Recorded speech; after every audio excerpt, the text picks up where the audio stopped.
What a wonderful little town Hudson is. I actually, when I initially moved here about 10 years ago, I looked at possibly living in Hudson, but then I looked at the taxes and I said, maybe I'll look somewhere else. But my name's Todd Finkel. I'm a professor down at the University of Akron, and I teach entrepreneurship. I pretty much started the entrepreneurship program down there back in 1997, even though it was founded in 1995. And I've helped grow the program. We won a couple national awards. We just won another national award 2 days ago as part of a consortium, the Entrepreneurship Education Consortium, which is funded by the Burton Morgan Foundation. Allison, where's Allison at? There. She's part of the Burton Morgan Foundation back there. Thank you. And she's funding this speaking engagement as well. And thank you to Ellen Smith for having me come in to talk to you about entrepreneurship tonight as well. I thought the best way to start out, obviously you have about a book in front of you from handouts that I've given you on chapters that I've written, and some really good information on websites and books and newspapers, and that was worth coming here tonight just for that, believe me, because I've been accumulating this for 20 years. This is not like I've been out for a year. So that's great stuff. And if you have any questions about it, just let me know. But I thought, as I was sitting at home this afternoon, I thought, I just got done writing a case study on Warren Buffett. How many people know who Warren Buffett is? Warren Buffett is like the richest man in the world. I went to high school with his son in Omaha, Nebraska. Pete Buffett, I used to eat lunch with him every day. Now, Pete Buffett, at the time, I didn't know who Pete Buffett was because he's pretty much like his dad. He would come to school in torn jeans and a baseball cap. Nobody really knew who Warren Buffett was back in I won't tell you the year, but I got to have some surprises. But I've always been fascinated by Warren Buffett just because he's Warren Buffett. And for those of you that don't know very much about Warren Buffett, there's a new book that's out about him and his background, and it's really long, but it's very entertaining, very knowledgeable. I suggest that you get it. I think it's called Snowball, and I've already read it like the first week it was out. But I wrote a case study about him, and in the case study, what I did was I did the historical background when he was a kid all the way till he was an adult, and looking at all the different entrepreneurial things that he did.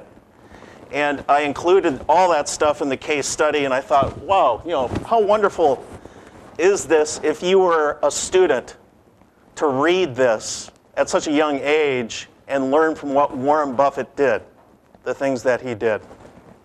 So that's now under review at the top entrepreneurship journal in the world. I'll guarantee you that will, as we say in academia, become a hit, an acceptance. Anyway, so I think what I'll do initially tonight is I'll tell you a little bit of background about me. Maybe somebody, at least one person out there, will learn from some of the experiences that I've done as an entrepreneur, even if one person picks up on something that's great.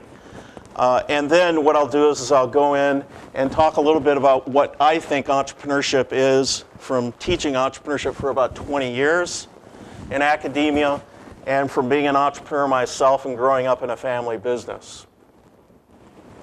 So over the next 4 weeks, what we'll be doing is we'll be going through the entrepreneurial process together. So a lot of you probably don't even know what the entrepreneurial process is. Well, it starts with you. And your homework assignment, already I'm giving you a homework assignment if you're going to be coming back, is I want you to generate the best idea that you can, the best business idea that you can. And I want you to do what's called a feasibility study over the next week on how feasible that idea really is. And we'll be talking about that a little bit tonight. How feasible is it? Can you make money doing it? You'll have to talk to people about it. Talk to your trusted friends. Brainstorm, come up with ideas, talk to people in industry. Think about what are the problems that are out there in the marketplace right now. How can I solve those problems?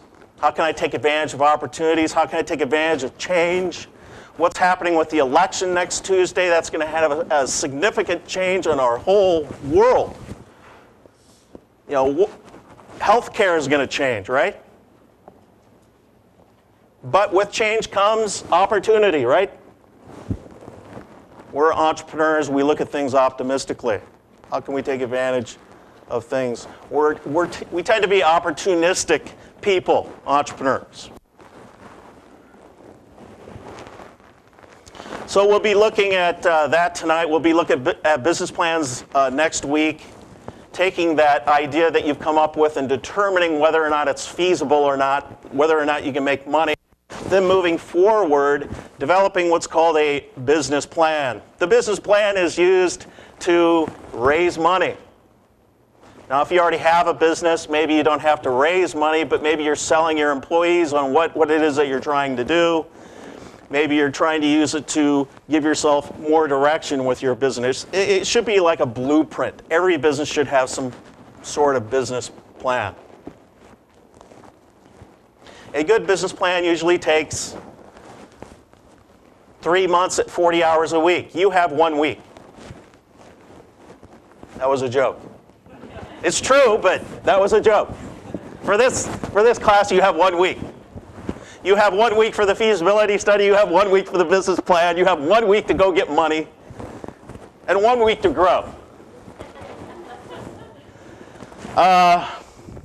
So that's what we're going to be doing over the next few weeks. I hope you have fun, because I want everybody to have a good time in here. And feel free to ask me questions at any time. So a little bit about myself. I grew up in Omaha, Nebraska. One of 5 brothers. They're all entrepreneurs now. My father was an entrepreneur. My grandfather was an entrepreneur. Lower middle class, I would classify our family. We always had to hustle. My PhD professor in college used to call me a hustler. I hope that was positive. I don't know.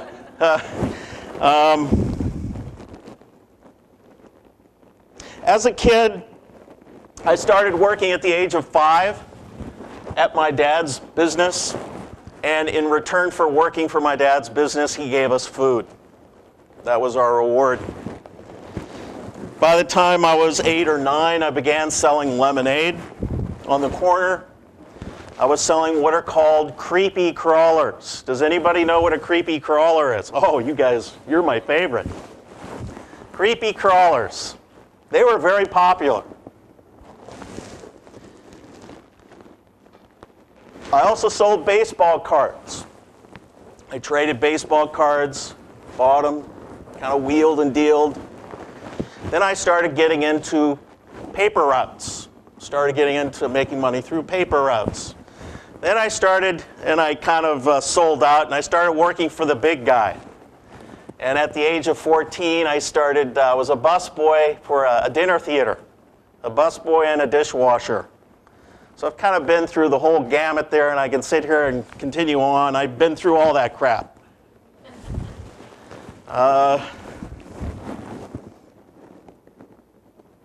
So I graduated from high school.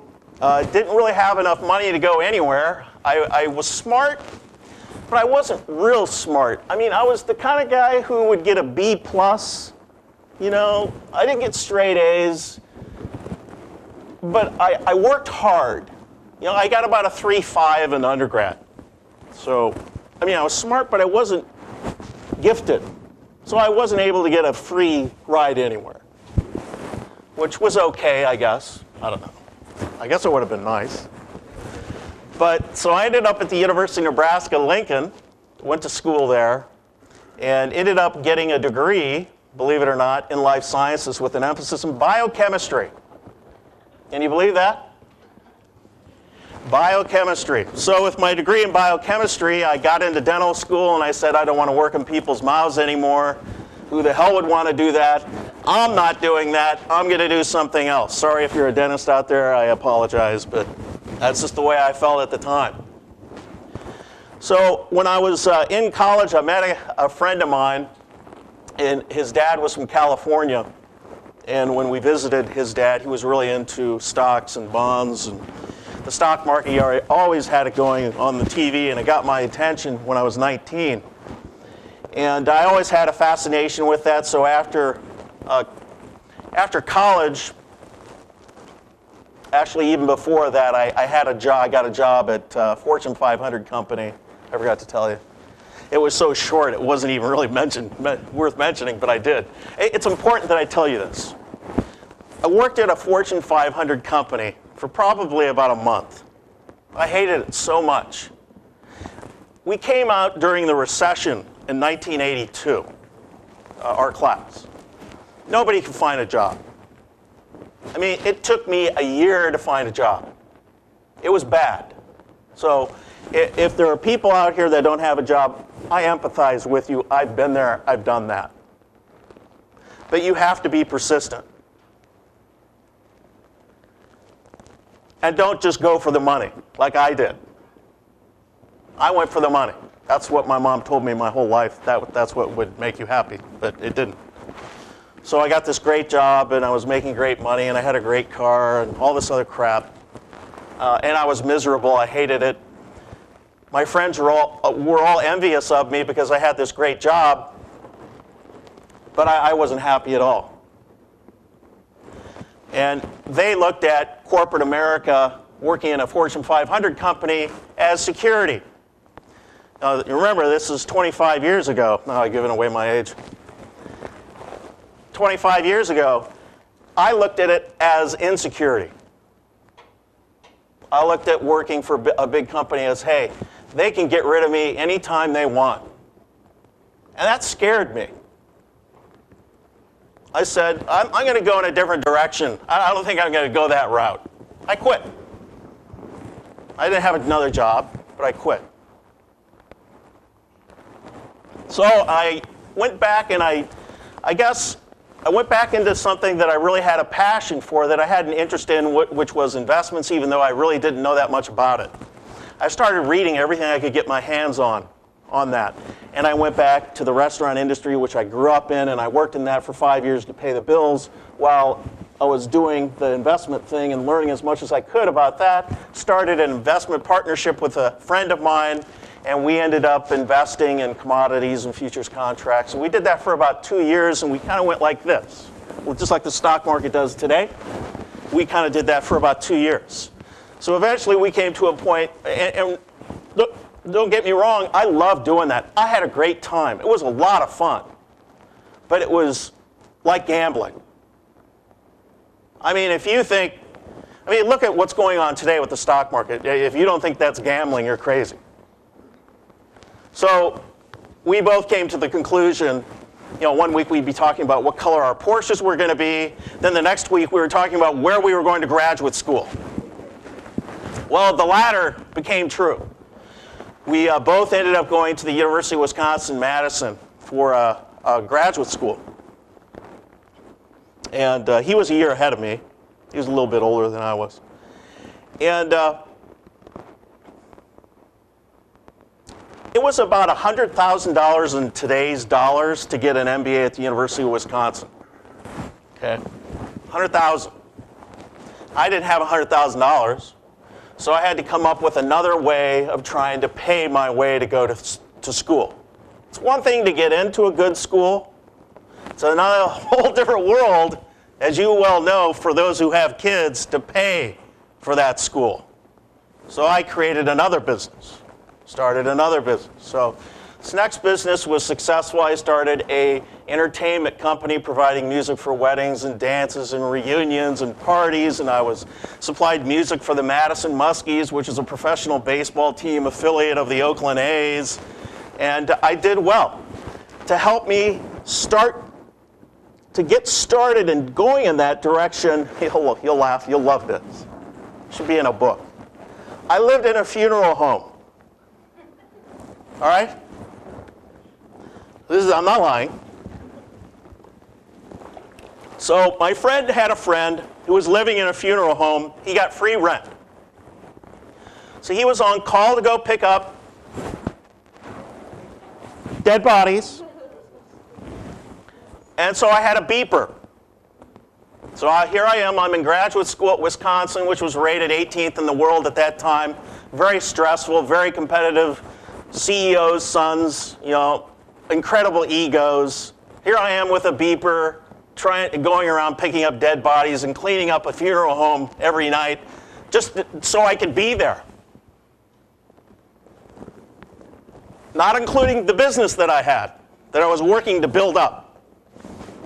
So needless to say, I didn't do very well my first semester in graduate school, but I eventually did graduate from the University of Wisconsin-Madison, and I was fortunate enough that a few professors there took an interest in me and cared about me. They took the time to sit down and talk to me about who I was. They knew the characteristics about me, all of the business that I had, and they both said, you better not go back into corporate America, or you're going to look for a way out the first day that you get there, because you're an entrepreneur. Here I'm a young kid. What do I know about entrepreneurship? Because they didn't have entrepreneurship classes back then, right? I mean, entrepreneurship's relatively new at universities. We started teaching them at the University of Akron. We're probably the oldest, one of the oldest in the area. We started teaching in '96 here. And we started offering classes to all different majors in 2000. So that was before that I was doing this. So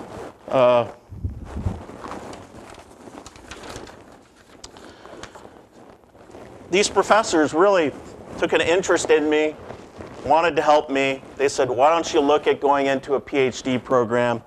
You can become an entrepreneur. It's very similar to being an entrepreneur and being a professor because you're independent.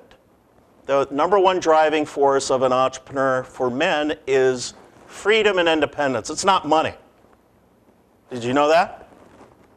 It's not money.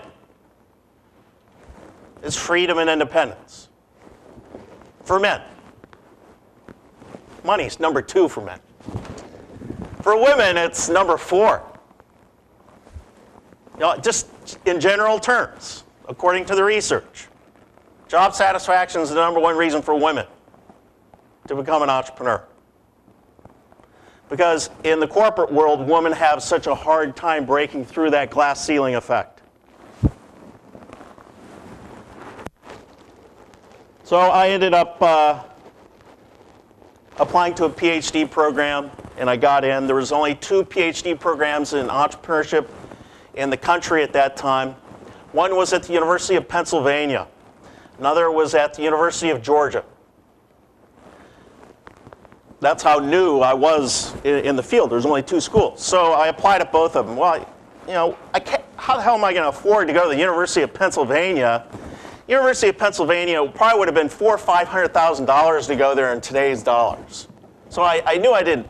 I mean, even if I got in there, I wouldn't have been able to pay for it. There would have been no way. So I was relying on Georgia.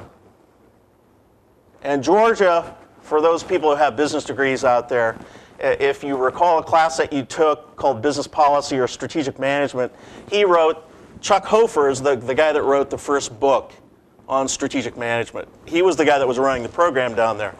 So I had a phone interview with these guys, and they tell me, well, we want you to be in the top 10% of the GMAT. You're not in the top 10%. You're only in the top 20%. Retake the test. I'm not going to retake it. There's no way I was going to retake that test. So I ended up going back home to the University of Nebraska-Lincoln, which is where I was originally from. They paid for everything, and I ended up studying entrepreneurship on my own. They let me study it on my own there, which was great. It was absolutely wonderful, and I wasn't $400,000 in debt from going to the University of Pennsylvania. But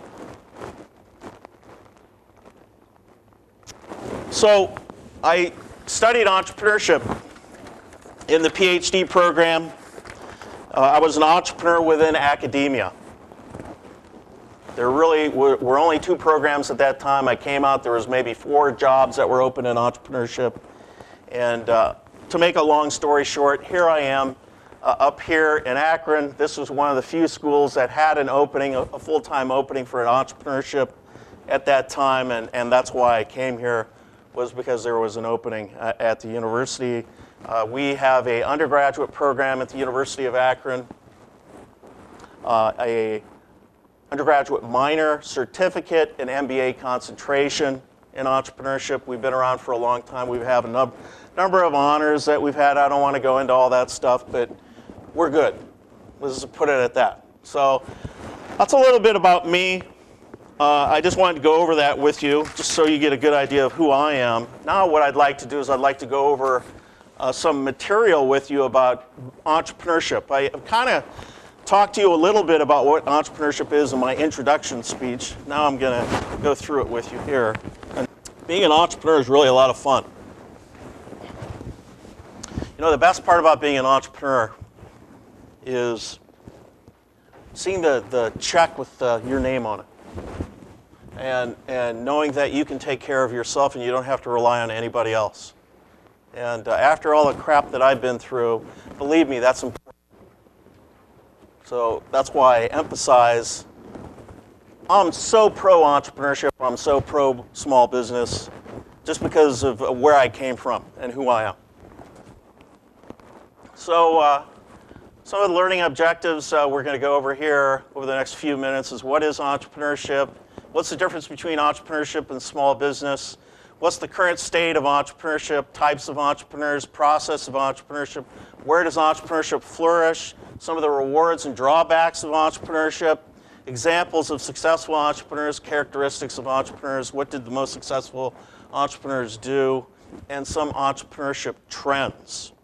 In the next presentation, I'm going to give you some examples of areas that I think are opportunities for you. Some of the hotter trend areas which would be related to what you were just saying there, which, you know, like I was talking to Troy earlier, and Troy is really into computers. So obviously that's going to be a really hot area, has been a hot area. Computer consulting is a hot area. Graphic design is a very hot area. Developing websites is a hot area, all that stuff. I got interviewed for an article in Forbes magazine about a month ago based on home-based businesses. And she asked me what I thought were some good businesses, and that's exactly what I just told you. Home-based businesses, graphic design, that was in the first few columns of her article. Somebody who has a graphic design business in San Francisco. So let's move forward. What is entrepreneurship? There is no one divisive definition of entrepreneurship. I like to think of it in terms of opportunistic behavior. Some people talk about it in terms of taking one resource, combining it with another resource, and adding some sort of value. I have a friend of mine up at school who's a professor who used to run a $22 million company. And he's very, very entrepreneurial, one of the more entrepreneurial people that I know. And he's great at taking resources from over there and resources from over there and combining those together to create something new, some new value. Financial, human resources.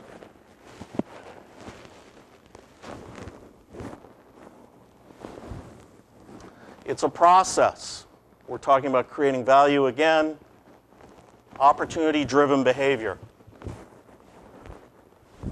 Some common words associated with entrepreneurship: starting, founding, creating new business, new venture, innovation, new products, new market, pursuit of opportunity, risk-taking. I want to talk just briefly about risk-taking. People tend to think of entrepreneurship in terms of, like Donald Trump or some of the other really big gamblers. Really, the typical entrepreneur is a calculated risk taker. And you guys, to me, typify entrepreneurs because you're here. You're here to learn about entrepreneurship, which means that You're learning about feasibility studies and business plans and where to get research. That's calculated risk-taking. You're doing your homework. It's important to do that.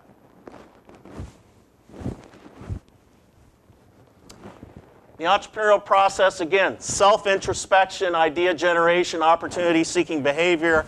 That's where I want you to be, those first two, and developing the feasibility for next week. Self-introspection. Who are you? Take a look at yourself. What do you like to do? What's your background? What's your experience? What do you do well?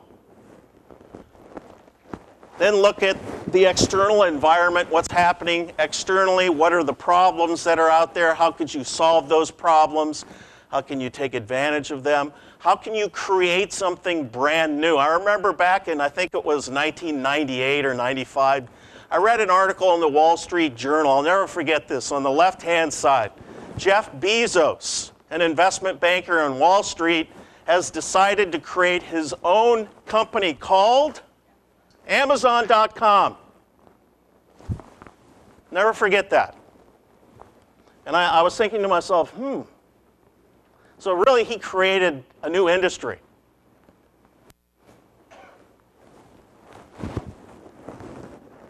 So, self-introspection, you're seeking opportunity, right? There's on your appendices, there's so much information that I've given you tonight. It's amazing. So much valuable information about entrepreneurship. But there are websites that are fabulous where you can learn about entrepreneurship on there. One of them is Stanford University's. Stanford University, STVP, their Stanford Technology Ventures Program. They got a grant from the Kauffman Foundation, a multi-million-dollar grant, and they've interviewed all these wonderful entrepreneurs, and they've got podcasts on there, and you can learn so much about entrepreneurship from that website. I go on there all the time and listen. You could spend the next few months doing that. Just quit your job and go listen to the Stanford website. It's on there in the appendices section. There's so much material in there.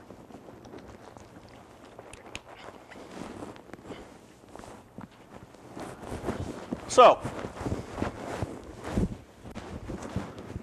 as you're seeking opportunity, you're talking to people, you're talking to potential customers, you're talking to professors, you're talking to Ellen in the back, you're talking to Allison over at the Burton Morgan Foundation. You're trying to get ideas from everybody. You're trying to learn as much as you can. As I say to my students, some of the smartest thing that you can do is be stupid. And I put stupid on the board. And they all look at me like with this dumbfounded look. Be stupid. Act like you don't know anything. It's amazing what people will tell you.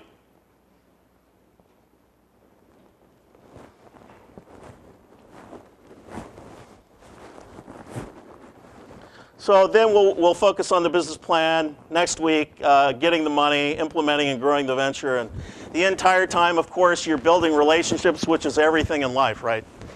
And life is relationships. Now, I always like to put that even up there before anything else, because from my experience, you have to have money in order to do this stuff. So with money comes, you have to know the right people. So you have to start networking and socializing and building relationships with people that have money.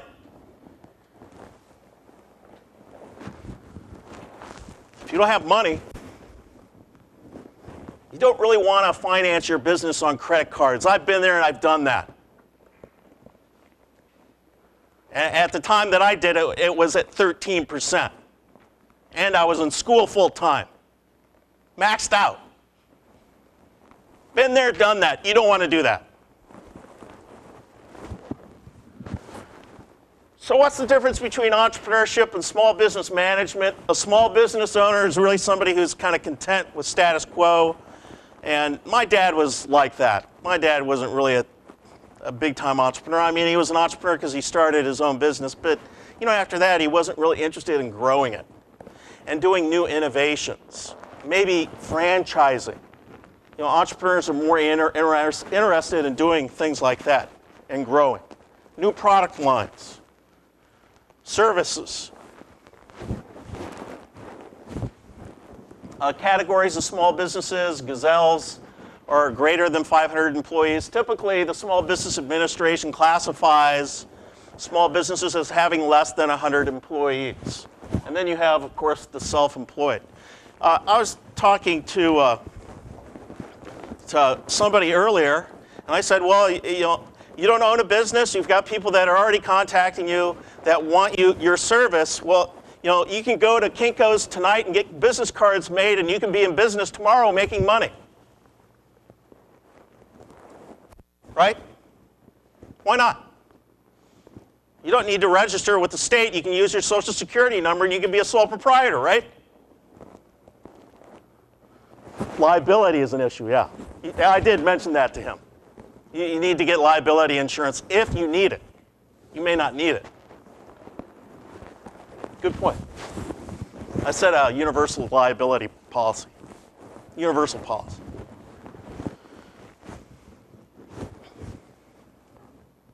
Oops.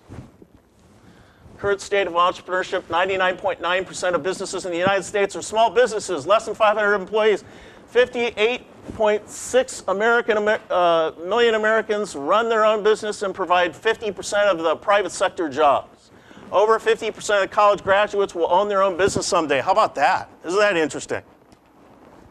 8% of all the new jobs are created and new technologies are created through new fast-growing firms. So tell me, when the candidates are talking about small business, that small business is not important, right? Look at those numbers. And these are new numbers. I just got these numbers. Types of entrepreneurs, home-based entrepreneurs, cyber entrepreneurs, sometimes those can kind of overlap. Serial entrepreneurs, entrepreneurs that own more than one business. You can have more than one, right? I mean, the guy from Virgin, how many people know who Richard Branson is? I think he owns 162 businesses. 162.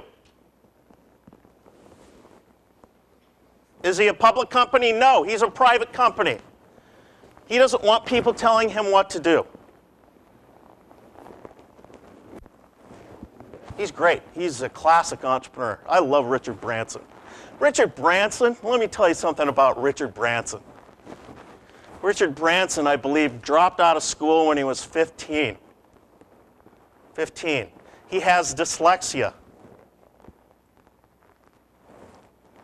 He started a business.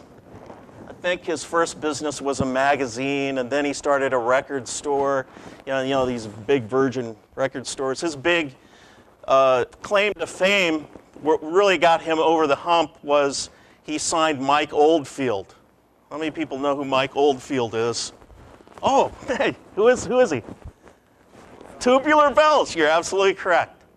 That was the album, the theme song for The Exorcist. And that was Richard Branson. He signed that guy, that artist, to his label. It's really what kind of got him over the hump.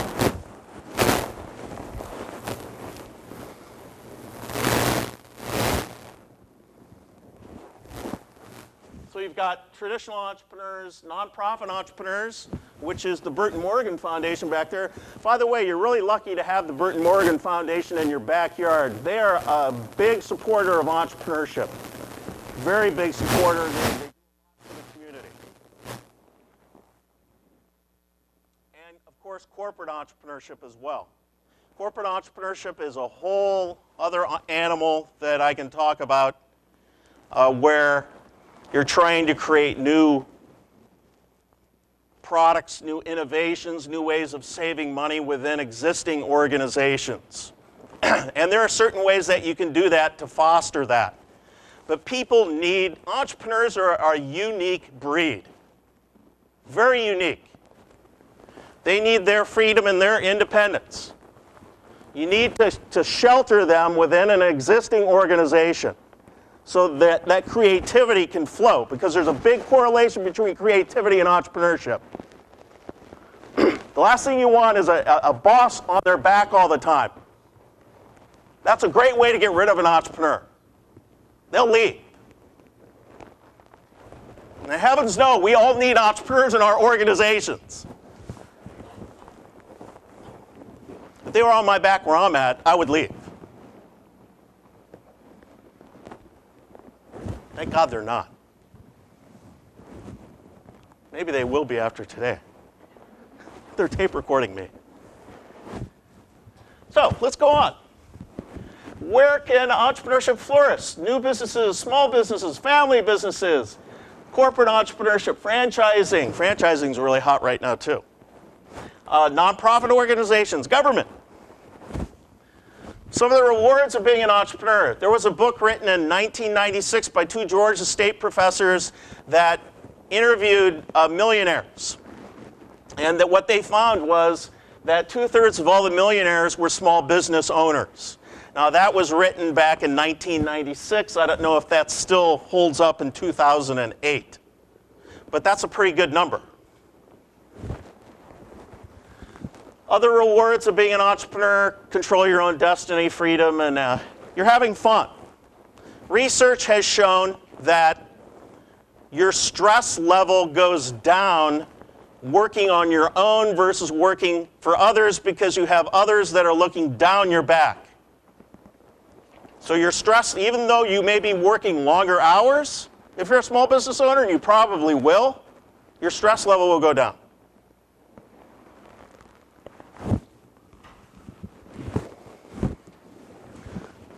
Entrepreneurship is not all great. I'm not going to sit here and tell you how wonderful it is. There are a lot of drawbacks to entrepreneurship, and here they are. Insurance. And with the new administration coming in, they may be requiring small business owners to provide health insurance for all the employees. Now, I'm not sure what's going to happen with that, but that's an issue.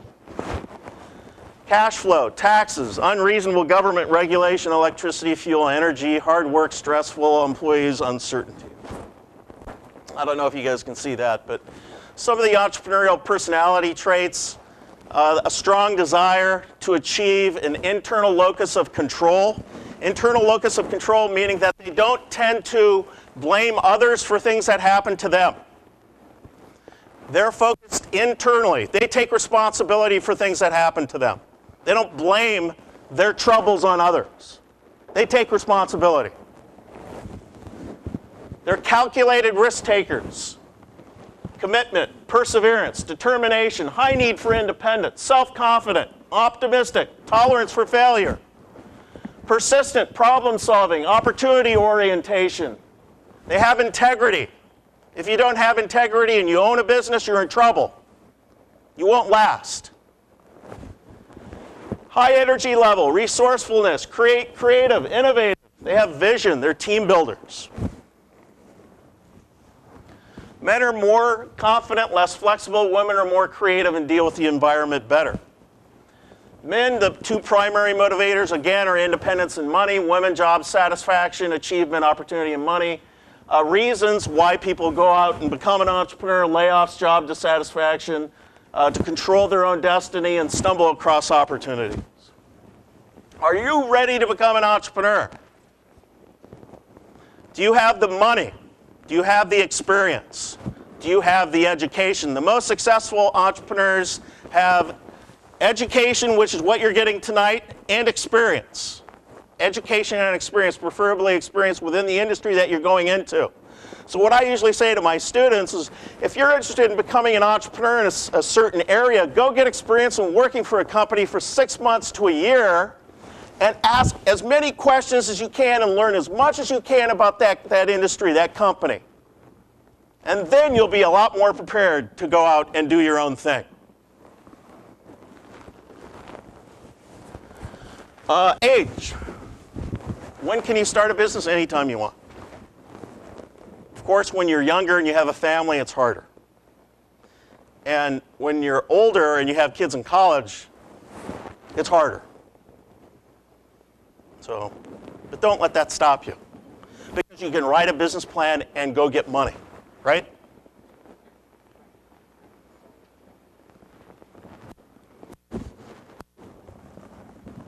Examples of successful entrepreneurs, I already talked about Richard Branson. He's my favorite. Gates was making like $23,000 a year when he was in high school. When was that? Like in the 70s? I don't know how much that would be today, but that's a lot. When he was in high school. Dropped out of Harvard, we all know that story. Michael Dell at age 19 started Dell in his dorm room. Ted Turner, this is kind of an interesting story. I like Ted Turner too. I haven't read his biography in a long time. But his dad died when he was 24. His dad committed suicide. Left him with an advertising company, a billboard company around Atlanta that was virtually bankrupt. He turned that company around and eventually created CNN. Ted Turner is a big-time entrepreneur. We really haven't heard much from him lately. He's a good read. If you want to learn about entrepreneurs, these are all good people to read about and learn about entrepreneurship. This guy is fantastic. Wayne Huizinga, this guy started with, this is an amazing story. This guy started with one garbage truck and himself. And he would go, after he got out of college, he would go pick up garbage, I think it was from 2 a.m. to 10 a.m., with his garbage truck, go shower. Then he would go out, and he was the first guy that started renting receptacles, those big bins. He was the guy that started that. Went home, took a shower, put a suit on, and he went out and he hustled. Went door to door, and he was selling, renting really, these bins. That was the start of a little company called Waste Management, Inc. That was Wayne Huizinga. Wayne Huizinga then, in his probably his late 30s, sold Waste Management, Inc. and probably made like $380 million bucks. I don't know exactly what the number was. Who knows? $1 million here, $1 million there. Then he came across an opportunity with Blockbuster Entertainment. Now, Blockbuster Entertainment was a company back in 1985 that started with 3 stores in Dallas, Texas, with a guy named David Cook, who was laid off from a software company, and his wife. So they created like the McDonald's of the video rental industry back then.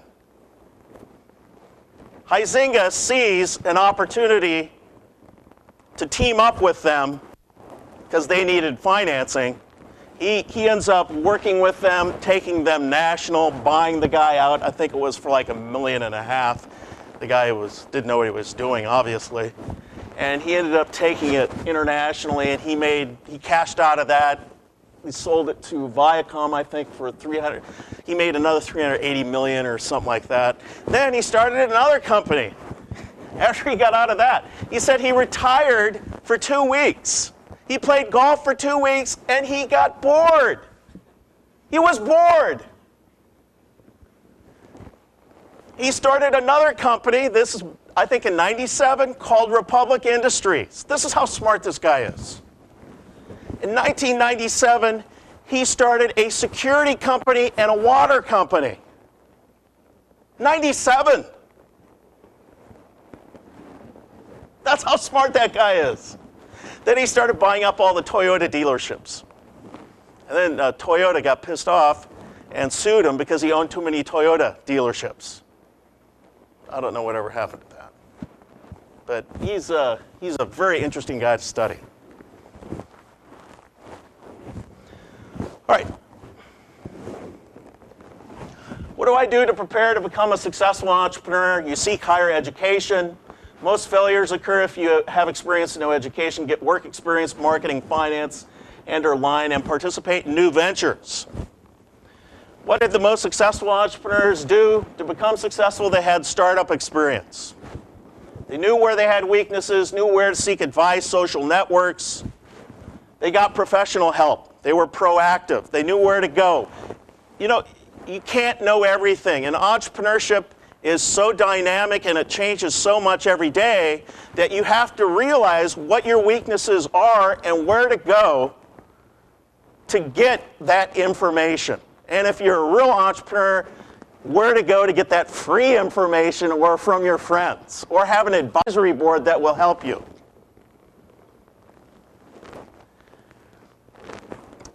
All right.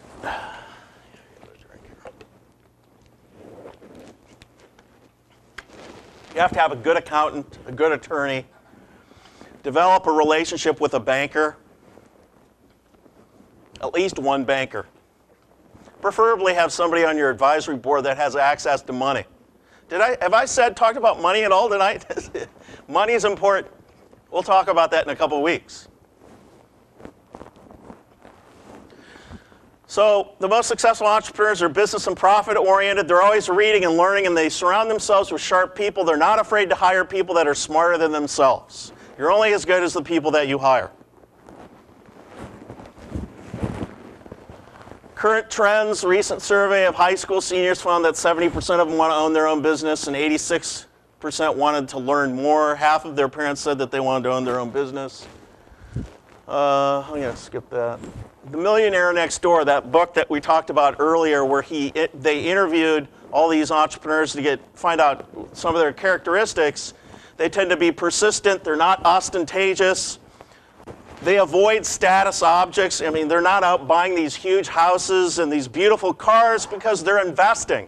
They're reinvesting in their company. They're reinvesting in themselves. They don't need to tell other people how wonderful they are through their cars, because they have an internal locus of control, right? They're disciplined. They work hard. They don't gamble. They take calculated risk. The average age was 57. Their attitude is to get rich slowly. Entrepreneurship and survival. Now, there's been a lot of talk about this and that and percentages, etc. The most recent numbers that I've seen, in general, about 50% of small businesses cease or fail to exist after 5 years. That's the general number, 50%. Some other research that has come out has said 66% survived the first 2 years, but you can't really read that down there. It says 30% of owners state that their business did not fail because they sold their business or decided to go on to another better opportunity. So you have to be aware of that, and when you look at the numbers. Anyway, you don't have to worry about the numbers because you're going to do your homework, you're going to do a feasibility study, you're going to write a business plan, you're going to know your opportunity, you're going to take advantage of that, and you're going to make it happen. So you're lessening your risk. Am I talking too fast? Entrepreneurship and test. All right, entrepreneurship and test. So this guy at the University of Georgia tells me I have to be in the top 10% on the GMAT. Too bad, Todd, you got to retake the test. Well, I don't know, 5, 6 years later, I realized that there's no relationship between the GMAT and people and creativity. Creativity is a big thing for entrepreneurs. So this clown down at Georgia is telling me that I can't get into a school and learn about entrepreneurship because I don't have a high enough GMAT score, but there's no relationship between entrepreneurship and the GMAT. Did you get that? Anyway, I talked to the head of the program, and he agreed with me, and we laughed about it. So I guess what I'm trying to tell you, all these standardized tests, don't let them stereotype you and put you into a certain classification. Throw them out the window. I don't care about them. You shouldn't either. And make it happen for yourself. Now, IQ and EQ, there's a difference between IQ and EQ. I would say that people in entrepreneurship, people with higher EQs tend to fare better. EQ meaning emotional quotient versus IQ. Emotional quotient meaning how you relate to people, how you empathize with people, how you can put yourself in other people's shoes, you're working with other people, communication skills, things like that. So entrepreneurship and tasks, social skills, creativity, we've talked about all that stuff. Let's see, I think that might be it. Yeah. are we doing on time? 8 o'clock? All right, I want to do an exercise. I want you in your groups, in your table, I want you guys to talk amongst yourself, and I want you to come up with the best business idea that you can.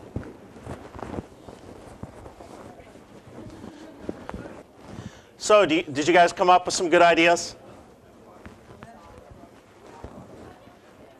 You must have, because you're still talking.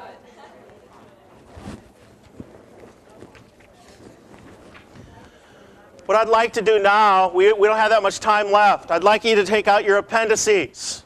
Now, for the people that are continuing to come for the next 3 weeks, please bring this with you every week.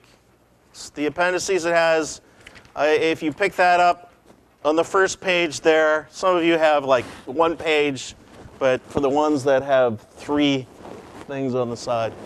On the first page, it has entrepreneurship magazines, newspapers and indexes, academic journals. I don't know how much use those will be for you guys, but for us, we have to publish in those. Leading books on entrepreneurship. Actually, it might be.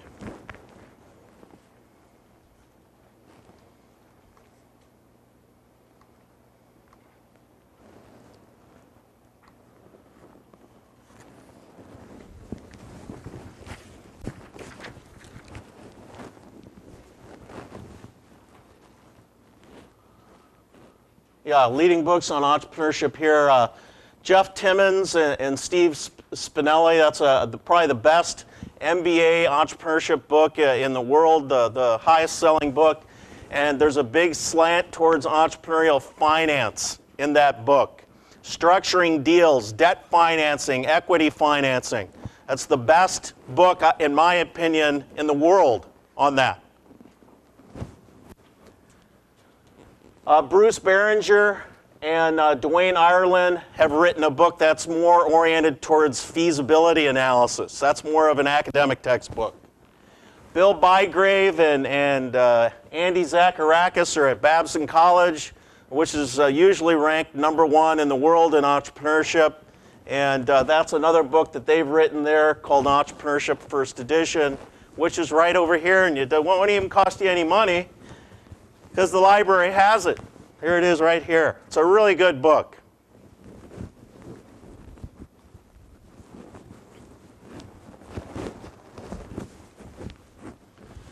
Bob Hisrick, who used to teach up at Case Western Reserve until their program went who knows where. They no longer have a program, I don't think. They fired 2 of their entrepreneurship professors up there, and then Bob left. But he has one of the best-selling entrepreneurship books out there on the market, and he is now at Thunderbird down in Arizona. He's a friend of mine. Kathleen Allen is at USC. I've got several cases that have published in her books, and that's a very good book for feasibility studies and business plans as well. Here's some good website web portals for you. Here's a social networking site for entrepreneurship education, where you can go on there and meet people from all over the world that are professors, that are people that are entrepreneurs, that are students devoted specifically to entrepreneurship education. Here's some more websites. You know, I wish I had time to go through some of these sites with you. They're very good sites, otherwise I wouldn't have them up here.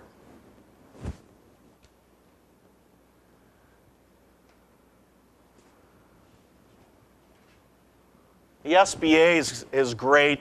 The SBA.gov has a lot of excellent information for you.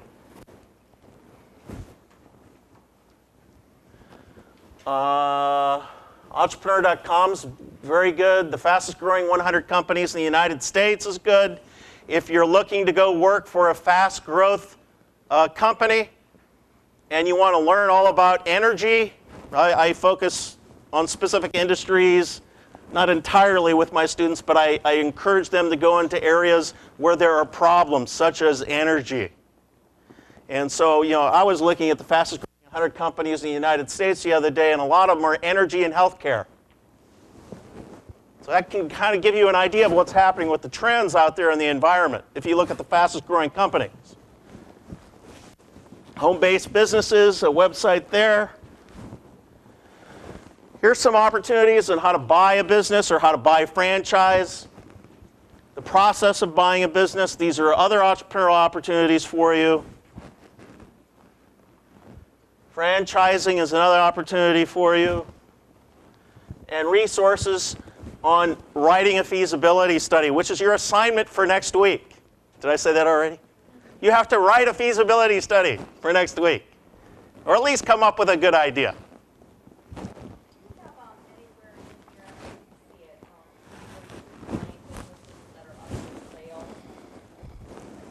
You probably, there's brokers. You probably could, just hit brokers, Northeast Ohio, and there'll be businesses. Is there a group like? I don't have any of that on my slides for businesses that are for sale, but just go to Google and you can find stuff like that.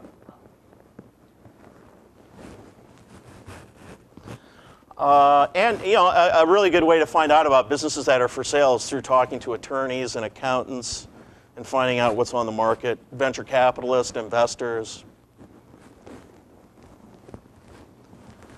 So here's an example of a feasibility outline there. I'll go through that with you too. How to conduct a feasibility study, example of a feasibility study.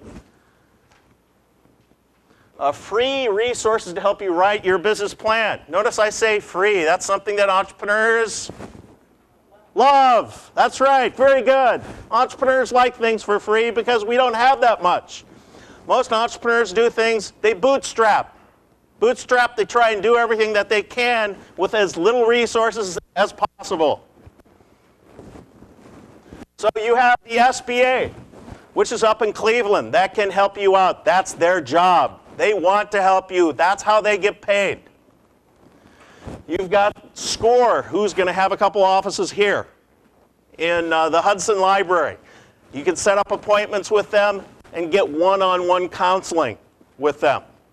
You've got the small business development centers. There's a whole network of centers throughout Ohio.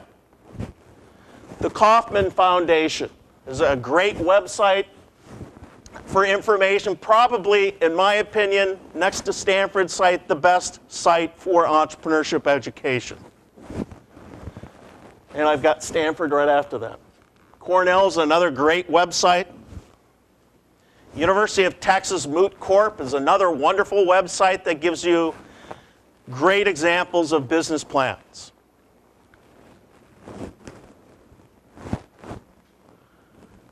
Now, I don't want to go over all this stuff right here. That's going to be for next week. Here's some just sources for business plans.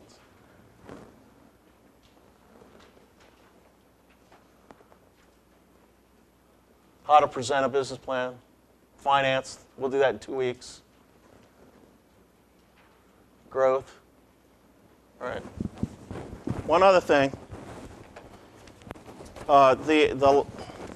Some of you might not have this, but if you go, for the people that have 3 slides on the first page, go to the second to the last page, and you'll have what's small business resources in Northeast Ohio. Second to the last page.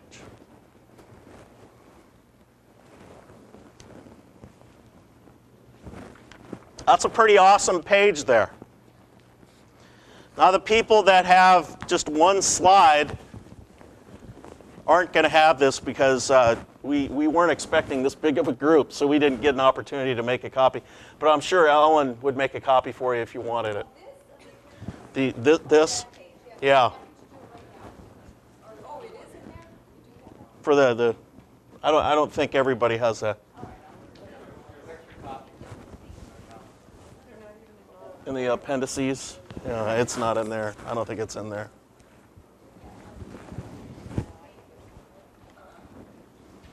So if you look at that page, again, if you don't have it, just go ahead. Ellen, I'm sure will make copies for you. We probably need about 20 of those. But thanks, Ellen. There's all the different organizations in Northeast Ohio that will help you. I'm going to come back here because I haven't been close to you guys. I'm trying to see what you look like. It's kind of hard to see up there. So you've got all these different organizations here. You've got their phone numbers, their websites, what they do, and you scores on there. The SBA's on there. The Civic Innovation Lab, which gives, I think, grants of up to $25,000 for new businesses.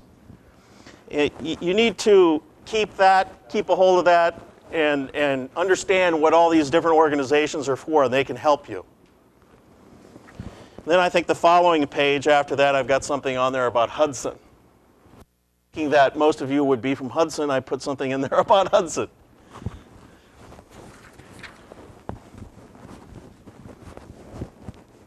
Questions so far? I haven't asked anybody if they had any questions yet. Oh, you're all fine. Good.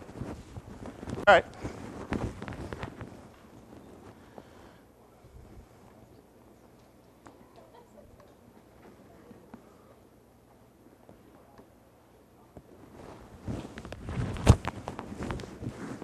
All right, so now we move on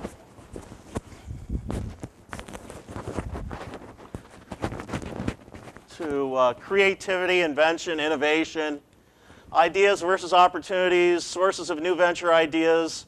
We're looking at opportunity now.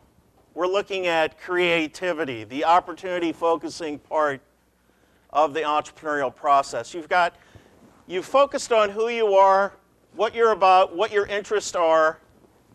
Now we're looking at opportunity, the process of opportunity. How does that work? What is it? What do I do?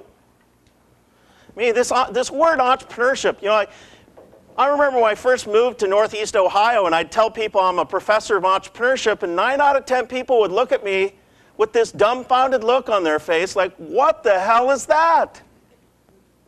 And then I'd be in Florida or California, and I'd tell people that I'm a professor of entrepreneurship, and take a guess, they didn't want to let me go. They wanted to know what was going on. Now, that has changed in Northeast Ohio over the past few years. Northeast Ohio has certainly become a lot more entrepreneurial, because I think we've got a different type of leadership in office now. I don't want to get into that. So, let us continue. Creativity is like entrepreneurship. There's over 60 different definitions of creativity. We can't decide what creativity is. Maybe when we grow up we will. But I put one of the definitions up there. It's a mental process involving the generation of new ideas or concepts or new associations of the creative mind between existing ideas or concepts. Really, when I think of creativity, I think of taking one thing with another thing and forming a new thing. Examples of inventions of inventors. So, you've got inventions, you've got innovations, and you use creativity to do all this stuff. Actually, I think I'm going to skip the slide. There's an invention. What is invention? That's a definition of invention. I'm not going to read it to you, but people that are inventors like Thomas Edison that invented the light bulb, that came up with something brand new. It took him about 2 million times, then he eventually figured out how to do it, right? Here's some examples of inventions. The PC computer, Steve Wozniak from Apple. The iPhone, Steve Jobs. I've got an iPhone right over here. In my opinion, the iPhone is the most innovative device today. This little itty-bitty thing. It's like a little computer that you can carry with you anywhere you go. It's amazing. Prozac. Prozac's pretty popular these days, I think. Brian Malloy and Klaus Schmeigel invented it with Eli Lilly. The electric lamp, Thomas Edison. Motion picture, Thomas Edison. So those are examples of inventions. What is innovation? Innovation really is just taking that invention and changing it a little bit and coming up with something completely different and unique. So what are some innovations? A tape recorder, a Walkman, and a CD player are all innovations off of the phonograph. I think there's 250, 300 innovations of the Walkman. The toothbrush. Oh, I love this one. The toothbrush. The toothbrush, right? This little thing with bristles on it. John Osher. How many people know who John Osher is? Oh, come on. Somebody's got to know who John Osher, right? He's the guy that invented the electric spin brush. And he's from Northeast Ohio. You don't know who he is? The electric toothbrush? Yeah, he invented it, and I heard him speak last year, so that's why I know. So yeah, that's probably why you guys don't know. Now you know. But he was a fascinating speaker. He talked about the whole process and what he did and how he invented it, and they eventually sold it to Procter & Gamble. I think they sold it for like $380 million. This guy's just not that far away. You can do it too. I have students that are working on an innovation related to that. You can do it too. I don't like this slide.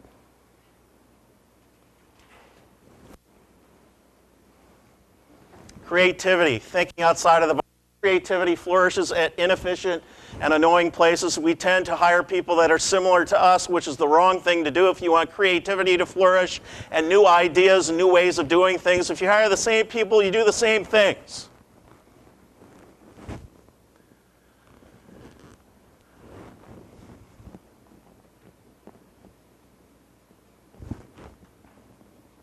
Creativity examples at Disney, they have Imagineering, where employees are expected to dream up wild and new things for guests so that the guest would love. At Google, employees have 1 day a week to create new products, innovations, and ideas. 1 day a week. How about that? 3M's CEO told his employee Richard Drew to abandon a project. He ignored him and went on to invent. That's the rebel and the entrepreneur, right? At 3M, 15% of the time is required by technical people to work on projects. So that's related to corporate entrepreneurship. In order for, I know we have some corporate people that are in here and they're looking, the reason why I'm talking about this, if you're looking to stimulate entrepreneurship within your corporation or your business, again, you need to give these people freedom and independence. You need to shelter them. You need to give them resources. You need to allow them the ability to take risk without any consequences. And you have to reinforce them. Give them rewards. Entrepreneurs are motivated through freedom and independence and money from it. So there's got to be some kind of reward in it. I mean, right? I mean, they're not going to be just doing it so they can get some lollipops or...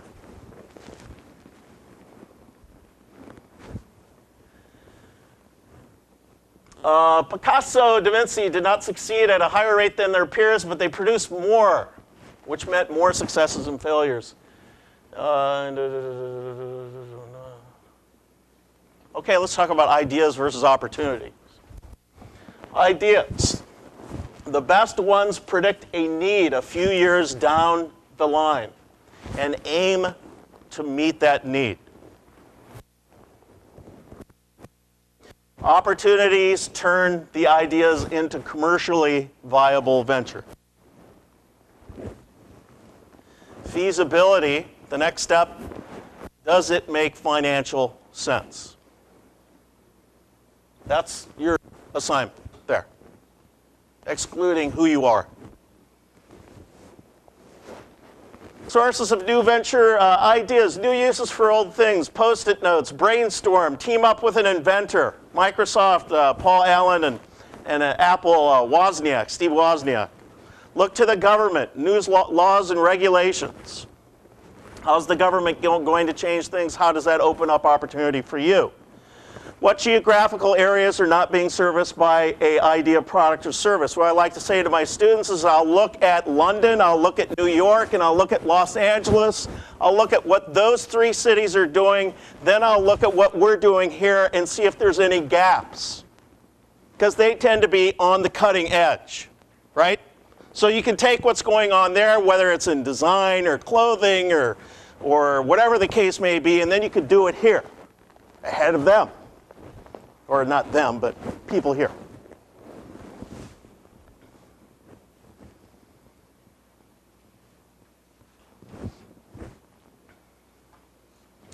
Here's some websites, we already went over those. Oh, this is good stuff. Opportunities over the next decade. So I spent a lot of time, I remember when Ellen called me up and she said, would you be interested in talking to people about entrepreneurship? And I thought, well, what are these people really going to want to hear? You know, you got your basic academic stuff, but really what you guys want to hear is you want to know some opportunities for you, right? What are some opportunities for me if I want to be an entrepreneur? So I did a lot of research, thinking, being an entrepreneur myself as far as what would I be interested in doing if I was out there full time like you guys. So I looked at some of the trends, and of course, you know, the aging population, and along with that comes healthcare service providers. Now, I'm on the Cascade Capital. Cascade Capital is like the Weatherhead 100 here in Akron and Canton area, and the #1 winner for the fastest growing company in the area was a home health care provider 2 years ago. Huge opportunity there. Huge. I wish I was a nurse. Nutritional health, because you know most of us are overweight. We need help with that, and along with that comes mobility products. And I've even noticed that enormously when you go to places, you see people driving around in these things. They're getting older, or they're overweight and they can't walk, or they have some kind of problem out of whatever it is. So that's a big thing right now. Another opportunity. Of course, you have energy. Energy is huge. It may not be huge right now. It was about 6 months ago when gas was at $1.50 or $150 a barrel, and it was over $4 a gallon. Man, that was transformational, wasn't it? Will those days be back? You bet they'll be back. When will they be back? I don't know. Maybe next year. Who knows? But energy, certainly. Huge opportunity in energy. Look at all the different areas in energy. A friend of mine owns a hedge fund. So I'm kind of in on some of the things that are going on the cutting edge with stuff like that. He sent me a thing on clean energy that's the fastest growing field today.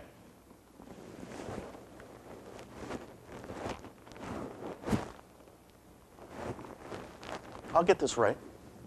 Computer-related industries. Graphic design, we've talked about that already. Consulting, networking, intranets, marketing. Search engine optimization is another interesting business. Robotics, money, investment management with your 201ks that used to be 401ks. Now, let me state something.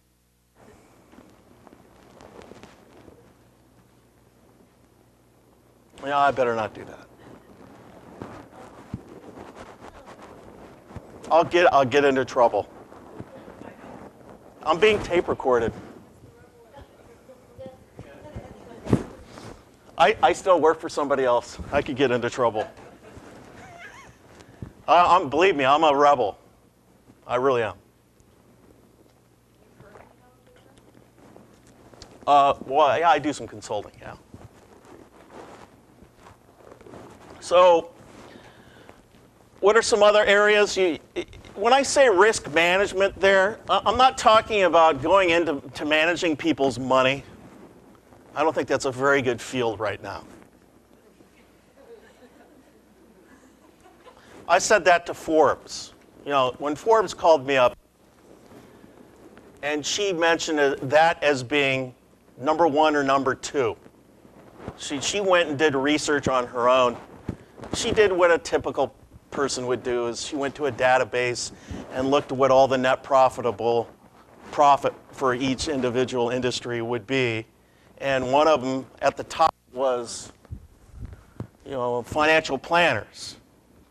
And I said, well, I wouldn't be putting that in an article now, because really what you should be focusing on is risk management. So it may be a completely new industry that you're creating, a new job description, in the sense that you're helping people out with their finances and managing their risk rather than just managing their money. Do you understand what I'm saying? It's a whole different way of approaching it. So anyway, that was a nice way of what I was going to say. So you've got micro and macro security issues. My brother Scott down in Houston, Texas, runs a very successful company, and he just got a $6 million contract with a franchise for security. Security is huge. Another great opportunity. I've been trying to get one of my graduate groups to work on this, and they don't want to put in the effort, the work. But you can. Telecommunications. Online education has been huge for years, and it's been growing and skyrocketing. Disabled people in the workforce.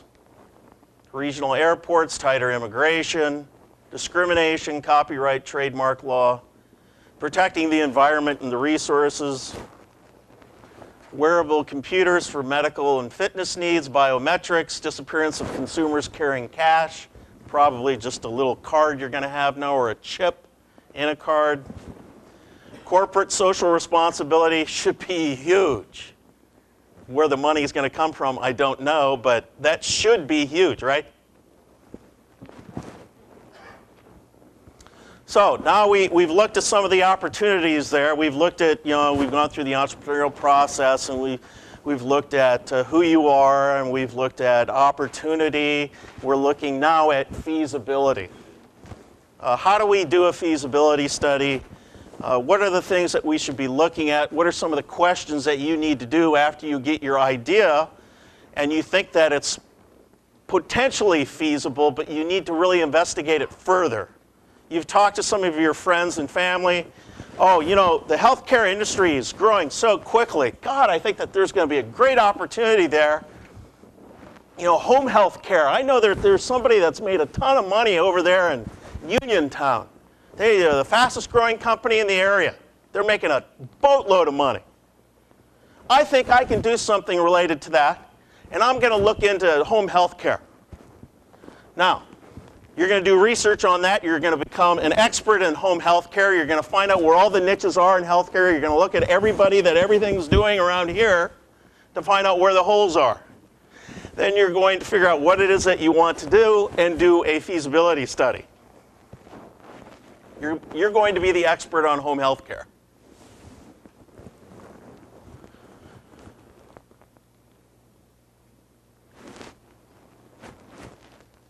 So here are the 4 questions that you need to answer in the feasibility study.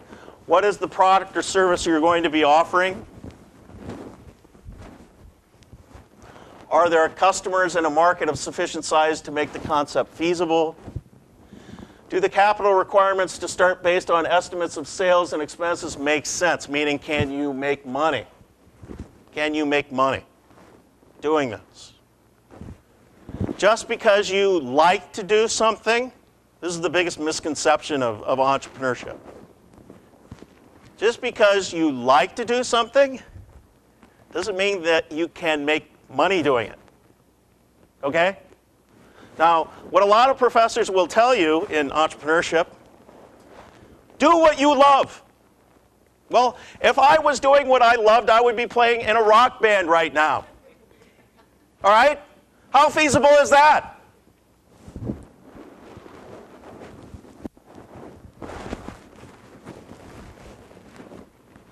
Be reasonable. I mean, you still have to like what you do. I understand that. But also look for opportunity. Can an appropriate startup team be put together to make it happen? Those are the 4 main questions for the feasibility study. You can answer those, right? Testing the concept quickly, talk with trusted friends and get feedback. Learn about the positives and the negatives of the idea. Ask yourself important questions. Am I really interested in this business?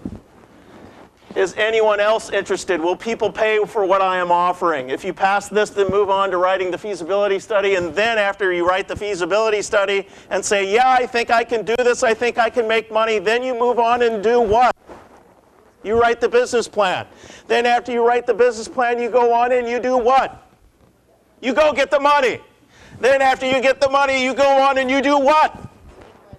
You make money. Yeah, then you work.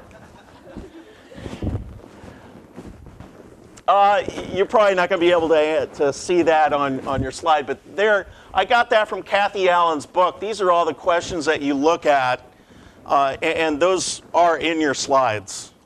You can't read it on that one slide, but if you go on further and look, all those questions are on there. Here are the industry questions that you're going to need to answer. I'm not going to read all those, but those are the things that you need to answer if you're going to be writing a feasibility study.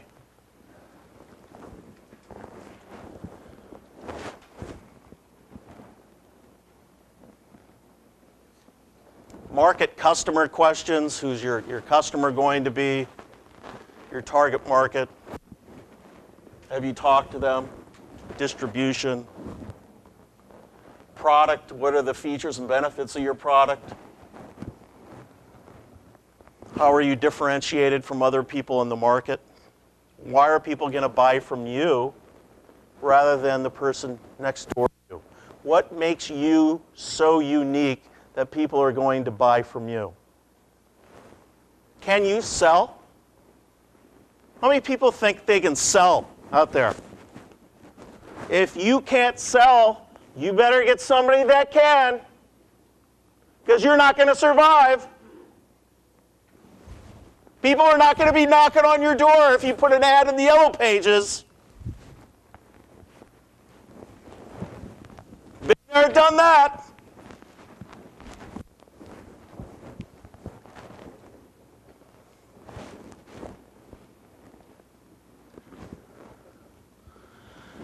Management team.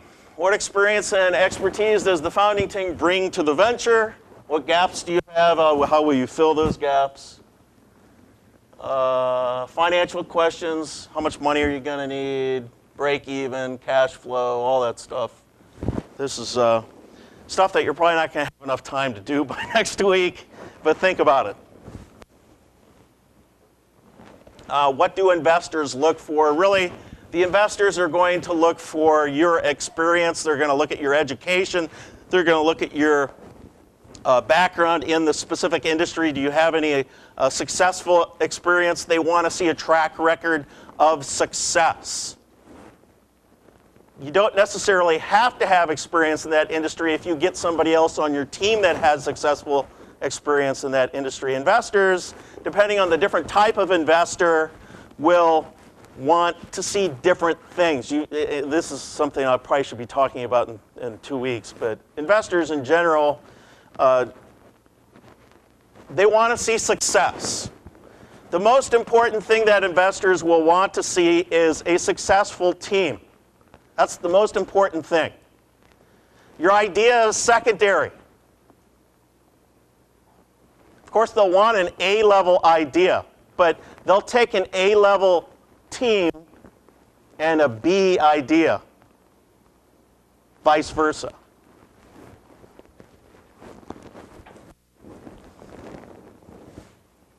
I'm almost done.